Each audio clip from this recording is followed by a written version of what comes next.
Kita berbeda, berbeda suku, bahasa, budaya, juga agama. Indahnya perbedaan menjadi kekuatan bagi kita bangsa Indonesia.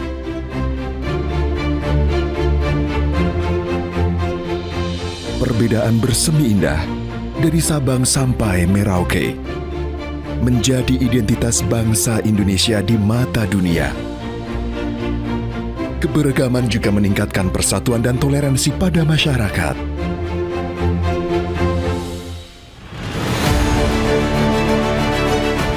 Kita berbeda, tapi kita satu. Bersama Polri Presisi, rajut kebinekaan sebagai satu keluarga. Karena kita satu Indonesia. Mari satukan keragaman dan ciptakan persatuan untuk Indonesia. Salam Presisi.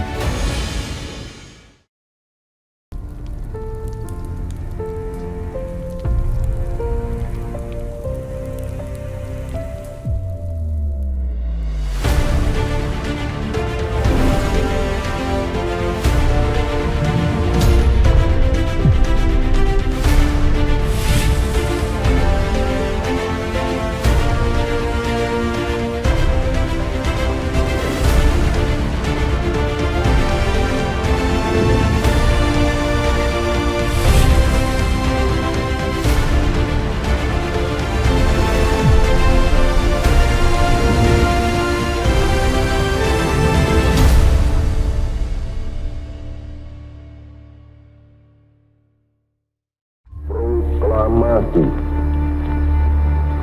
kami, bangsa Indonesia, dengan ini menyatakan kemerdekaan. Proklamasi kemerdekaan Indonesia yang terjadi 17 Agustus 1945 bukanlah akhir dari perjuangan melawan penjajah. Proklamasi justru menjadi awal yang penuh dengan perjuangan dan pengorbanan. Kedatangan tentara sekutu yang membawa serta pasukan Belanda direspon dengan perlawanan sengit oleh pejuang Republik Indonesia.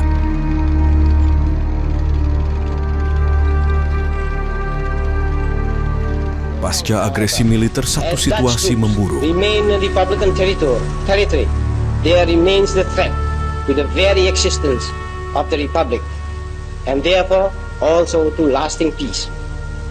The Republic of Indonesia asks therefore that the Security Council of the United Nations order the complete withdrawal of Dutch troops from all Republican.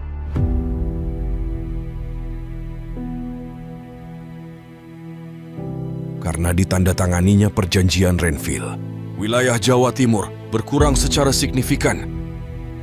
Dari isi dari perjanjian Renville itu memang salah satunya bahwa prajurit-prajurit yang ada di daerah kantong itu harus dipindahkan.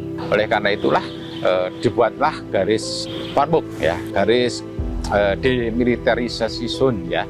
Jadi yang dimulai dari Gresik, dari utara di Gresik di Jawa Timur itu, kemudian ditarik ke selatan di daerah Mojo Agung, kemudian naik ke Gunung Arjuna, ya, melewati Pujon, Gunung Kawi, Gunung Katu, terus belok ke timur, ya, ke arah Pakus Haji, ya, sampai nanti di Gladak Perak sampai ke Samudra Hindia. Dengan munculnya garis demarkasi itu, daerah Batu dan Kota Malang itu menjadi daerahnya Belanda. Sementara kita itu ada di bagian barat untuk dari Pujon.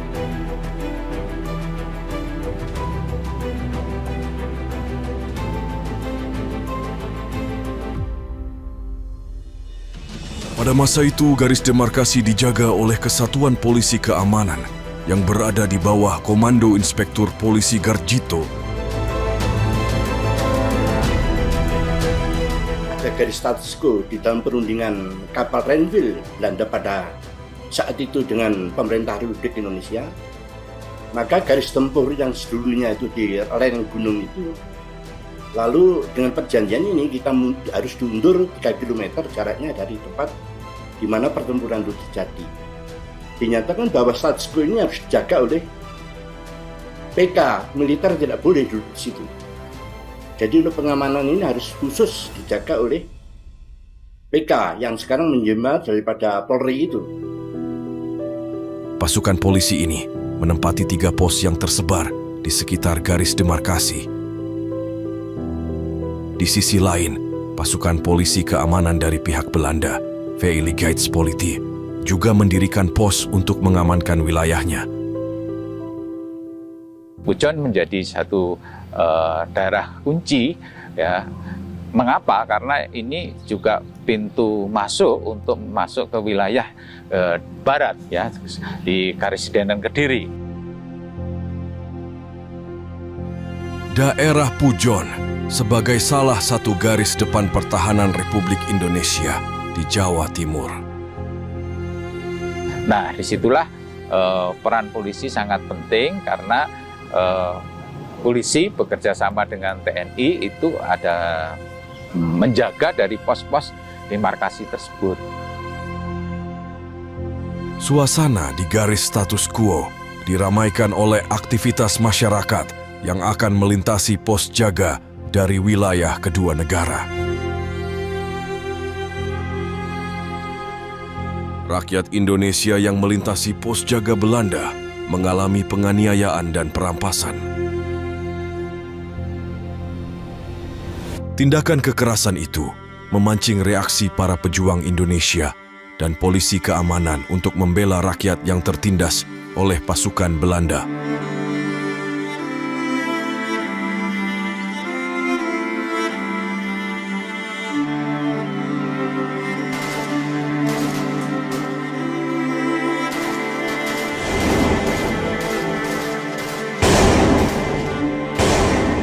Tanggal 7 Desember 1948 sekitar pukul 16, mulai terjadi kontak senjata dengan tentara Belanda. Pasukan gabungan TNI dan polisi keamanan dengan dibantu oleh rakyat memberi perlawanan atas penindasan yang dilakukan oleh Belanda. Ada sebuah perubahan di situ dari strategi perang linier yang frontal gitu dengan cara gerilya. Nah, kasus yang di Pandansari itu sebenarnya adalah serangan yang gerilya. Ya, artinya serangan yang mendadak. Pada pertempuran ini menewaskan seorang serdadu Belanda. Pasukan Republik Indonesia berhasil merampas jeep dari polisi Belanda, 2 pucuk senjata, topi baja, jas hujan, dan pesawat telepon. Tentu ini sangat bermanfaat bagi kita. Tentu dari sisi moral juga, ya, karena sebuah kemenangan, ya, meskipun ada yang gugur sudah saya katakan tadi, tapi sesuatu yang kita bisa mengusir dan merampas itu adalah sesuatu yang penting bagi perjuangan, bahwa tentara yang Belanda yang notabene persenjataannya lebih bagus, ya, pengalaman tempurnya di dalam Perang Dunia juga sudah diuji, itu ternyata bisa dikalahkan, dan itu menaikkan moral juang kita, kan, seperti itu, ya.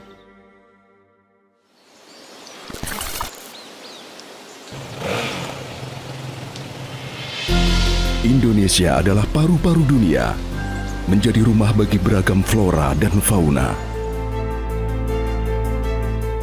Polri berkomitmen untuk menjaga dan melestarikan alam Indonesia. Perubahan iklim berdampak luas pada kehidupan, memengaruhi berbagai aspek kehidupan. Kepedulian kita terhadap lingkungan adalah investasi.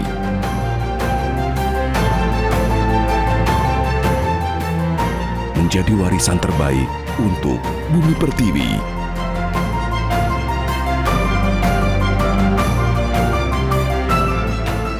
Polri berkomitmen untuk menjaga dan melindungi alam Indonesia. Mari bersama melestarikan alam untuk masa depan. Salam presisi. Het nationalistische gevoel van eigenwaarde der Indonesiërs is een van alle Aziatische volken. Door de gebeurtenissen van deze wereldoorlog. Pada tanggal 18 Desember 1948, pemerintah Belanda menyatakan bahwa tidak lagi merasa terikat oleh sesuatu perjanjian dengan Indonesia.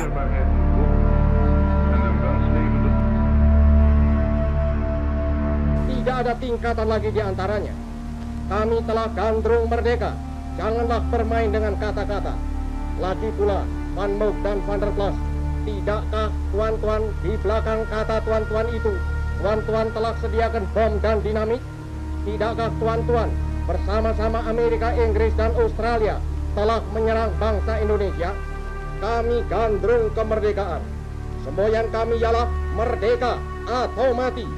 Bagi kami, tidak ada tanah air sonder kemerdekaan. Tidak ada kemerdekaan sonder tanah air. Kalau tuan-tuan menyerang kami dengan pedang dan bom dan beril dan meriam, maka kami akan melawan mati-matian. Suasana di garis status quo semakin mencekam. Rakyat yang hendak melintasi wilayah tersebut bertambah takut akan kekejaman polisi Belanda.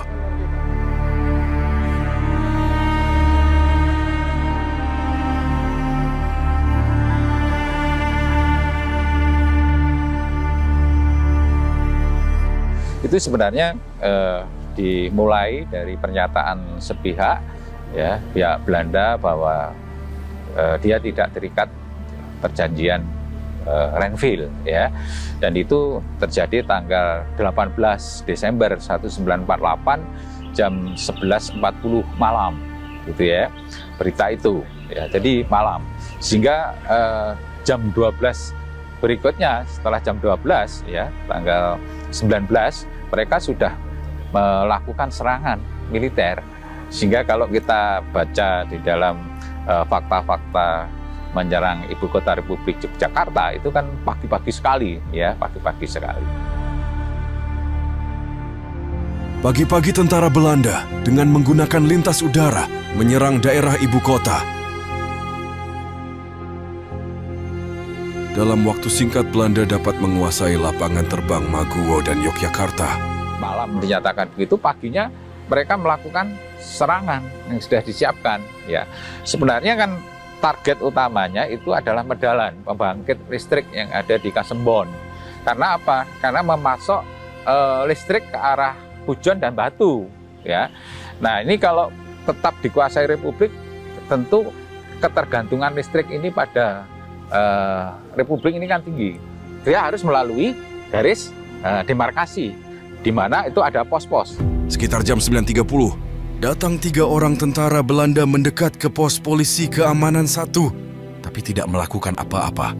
Datang melihat situasi itu, ya, kemudian balik lagi, itu dianggap, karena kan memang setiap hari dilakukan seperti itu, ya, ya, mungkin tidak menyangka bahwa itu sebenarnya adalah mata-mata yang melihat kondisi real di perbatasan seperti apa. Nah, karena ini sebagai sebuah rutinitas, mungkin tidak dianggap sebuah awal dari sebuah serangan militer, kan gitu. Beberapa jam kemudian, tepatnya pukul 12.30, tentara Belanda datang lagi. Kali ini mereka menerobos garis status quo dari arah utara dengan jumlah yang cukup banyak, dengan formasi siap menyerang. Mereka yang di pos tentara Republik inilah yang pertama kali menyambut, ya, pasukan Belanda ini, dan ini persenjataannya lengkap. Kebiasaan Belanda itu kalau mau bergerak kan didahului oleh pesawat dulu, ya, membuka jalan, kan gitu, ya, baru infanterinya bergerak. Jadi memang dalam kondisi yang mencekam dan kondisi tidak seimbang. Pertempuran sengit terjadi di antara kedua kubu. Polisi keamanan berjuang dengan gigih untuk mempertahankan garis status quo. Karena kekuatan tidak seimbang, tugas polisi keamanan yang berjaga di pos 1 melakukan perlawanan sambil berupaya untuk mencari bantuan ke wilayah Pujon Lor. Di antara korban pertempuran pada hari itu, naas bagi agen polisi Kacung Permadi. Terbujur kaku tertembus peluru dalam usaha untuk mengantisipasi serangan Belanda. Agen polisi Kacung Permadi tertembak dan gugur dalam tugas mengawal wilayah Republik Indonesia. AP3 Kacung Permadi, salah satu pejuang polisi asal Kecamatan Pujon, Kabupaten Malang. Jadi Kajung Permadi merupakan warga asli Pujon. Beliau lahir pada tahun 1923. Ibu beliau bernama Ibu Siti yang merupakan warga Pandesari, sedangkan ayah beliau bernama Bapak Marto, seorang pria yang berasal dari Jawa Barat. Dan Kajung Permadi menghabiskan masa kecil dan masa mudanya di Desa Pandesari, Kecamatan Pujon. Pada tahun 1947, beliau diangkat sebagai anggota Detasmen Kepolisian Kawedanan Pujon yang bermarkas di Kecamatan Batu. Posisi pertamanya adalah sebagai personil Kompi Markas. Kajung menikah pada tahun 1948 dengan seorang wanita dari Desa Pujon Lor bernama Ibu Supilah. Setelah melangsungkan pernikahan, Kajung kembali berdinas dan ditempatkan di Detasmen Kepolisian Kawedanan yang berlokasi di Kota Batu. Setelah Batu dikuasai Belanda pada agresi militer 1, Kajung Permadi bersama Detasmen Polisi Kawedanan Pujon berpindah markas dari Batu ke Pujon Kidul. Di sini beliau mendapatkan penugasan baru sebagai penjaga pos perbatasan yang berlokasi di Desa Dusun Sebaluh, Desa Pandesari, Kecamatan Pujon. Asli Pujon, jadi wonten Sebaluh menika. Perjuangipun wonten Cemoro menika dados gandeng kalian Pak Kajung. Menawi wonten mata-mata pun cepeng dalem geledah. Wonten kidul ngaten maneh nembakipun dateng Jambe Ndawi menika. Pak Kajung nembak dalam mengalatosi guru orang-orang limanya. Pak Kajung menika pantes datang pahlawan. Nama saya Sukno. Saya adik dari Bapak Kajung.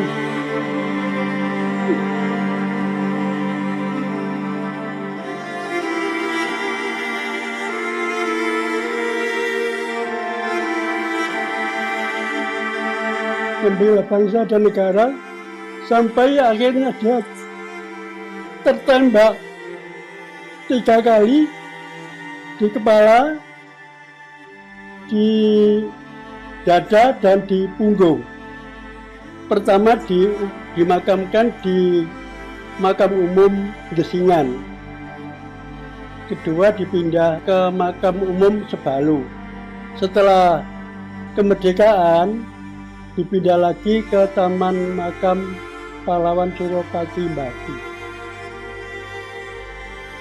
Memang kakak saya itu orangnya itu pendiam, tegas, mencintai keluarga, sangat mencintai adik-adiknya. Kesetiaan pada tugas telah tuntas kami tunaikan, meskipun harus dibayar dengan nyawa. Perjuangan kami telah usai. Kepadamu, kami titipkan negara Republik Indonesia. Waktu kejadian memang Bapak Kajung Permadi dalam posisi pengantin baru. Dan belum genap 1 tahun beliau wafat waktu menjaga pos yang berada di Desa Pandesari, Kecamatan Pujon. Waktu itu Bapak Kajung Permadi jaga di pos penjagaan, tiba-tiba ada serangan dari pihak Belanda. Saya kira sudah menjalankan tugas dan saya kira benar-benar sebagai seorang satria seperti yang diamanatkan oleh para pemimpin Jawa Timur, bahwa seorang pejuang itu bersikaplah sebagai seorang satria. Itu pesan dari elit-elit Jawa Timur ketika awal Republik Jawa Timur terjadi konflik, ya, itu para pemimpinnya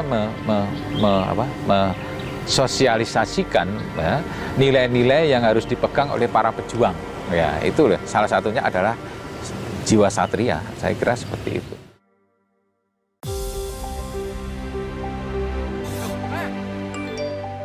Berita palsu memicu polarisasi dalam masyarakat. Kehilangan kepercayaan dan terjadi gejolak sosial, Polri Presisi sebagai cooling system mengantisipasi penyebaran konten hoax, melakukan sosialisasi dan edukasi literasi pada masyarakat, serta menjaga persatuan dan kesatuan bangsa. Pemilu 2024 harus dipantau dan dijaga. Kita tolak hoax, kita tolak fitnah, kita tolak saling merendahkan, saling menjelekkan, setuju? Stop hoax, saring sebelum sharing. Penyebaran berita hoax dapat mengakibatkan misinformasi, disinformasi, bahkan mengakibatkan retaknya kebinekaan. Cermat dan bijaklah dalam menerima dan membagikan informasi. Salam presisi.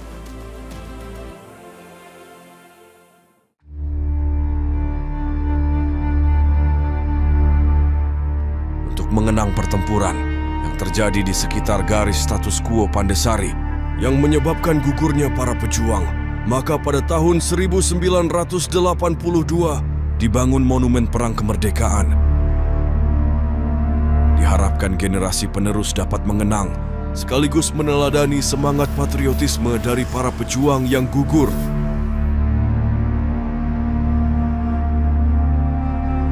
Pada saat di monumen tersebut kami melihat ada sosok 3 pahlawan tersebut yang menjadi ikon, ada TNI-nya, ada kepolisiannya, dan ada masyarakat. Di tahun 1948 itu, Indonesia ini sudah rukun dan sangat kuat untuk bersatu untuk memperebutkan kemerdekaan setelah 1945. Kami juga sudah melakukan rekondisi, mengembalikan kondisi awal pada saat monumen tersebut dibangun.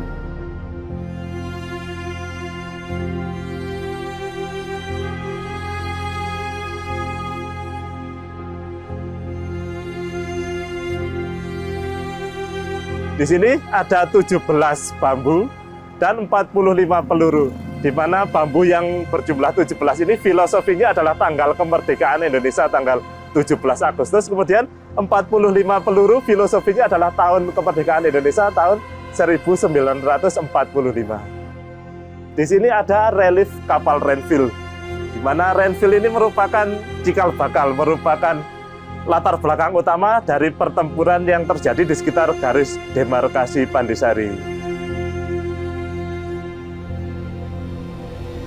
Pada tanggal 7 Desember 1948, berhasil merampas jeep, kemudian merampas senjata Belanda, merampas beberapa perlengkapan militer Belanda.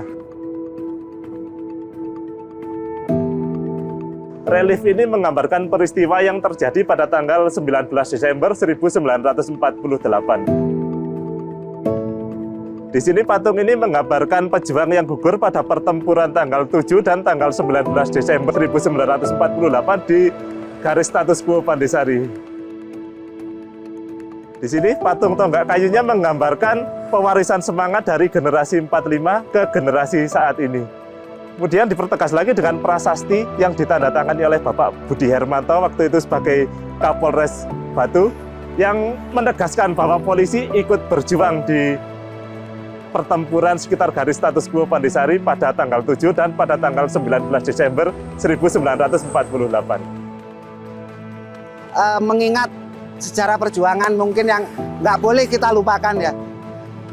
Kalau kita di Kecamatan Pujan mempunyai monumen seperti ini, garis status quo atau garis demarkasi yang mempunyai kisah pahlawan-pahlawan kita pada masa lampau dalam mempertahankan kemerdekaan Republik Indonesia. Inilah letak posisi dari pos 1. Pos ini waktu itu yang menjaga polisi keamanan dari AP3 Kacung Permadi dan beberapa rekannya.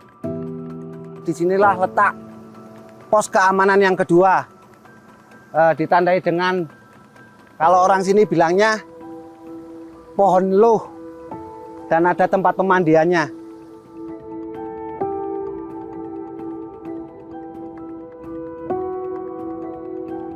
Dari utara pos 1, kurang lebih 500 meter, inilah letak pos 3.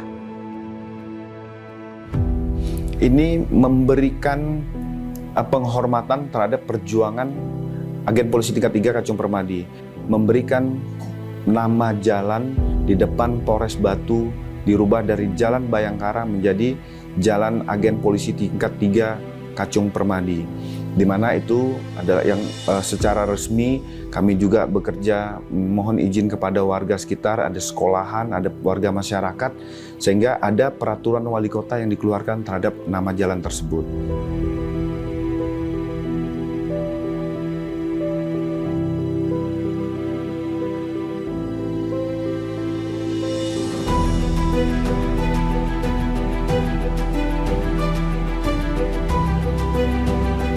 Dan pada tanggal 15 Juli 2020, Kapolda Jawa Timur, Irjen Polisi Dr. Fadil Imron melakukan peletakan batu pertama dalam membangun lapangan tembak di Polda Jawa Timur dan diberi nama Agen Polisi Tingkat 3 Kacung Permadi.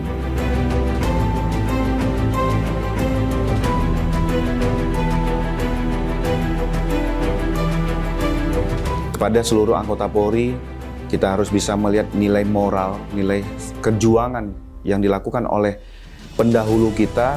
Nah, ini yang harus kita pertahankan, semangat nilai kejuangan bahwa di tahun 1948 setelah perjanjian Renville ada Polri atas nama Kacung Permadi bersama tim yang selalu memperjuangkan kemerdekaan Republik Indonesia. Kita berharap bahwa generasi-generasi ke depan bisa mengambil nilai-nilai luhur, nilai-nilai baik dari sejarah perjuangan garis Van Mook, garis demarkasi yang ada di Pujon, sehingga kita tidak akan pernah melupakan sejarah ini. Dalam hari belayanya Ibu Pertiwi menyambutmu, seorang putra telah purna dalam tugasnya, menjaga wilayah kedaulatan negara. Aku bangga menjadi pewarismu. Kau tidak lari dari tugas mengawal batas negeri, hingga tersungkur mencium harumnya bumi.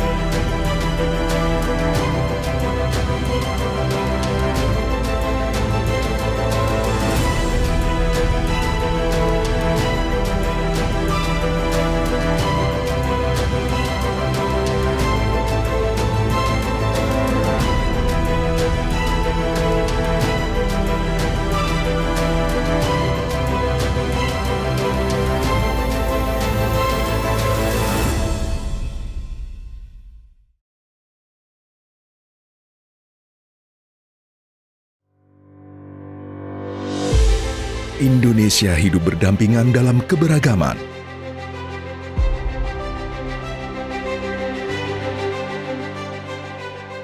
Sebagai bangsa majemuk, terpenting adalah merawat kebinekaan. Toleransi menjadi kunci dalam menyatukan perbedaan, menciptakan persaudaraan antar sesama. Mari kita wujudkan mimpi bersama, hidup berdampingan dalam kedamaian dan penuh cinta. Demi satu Indonesia.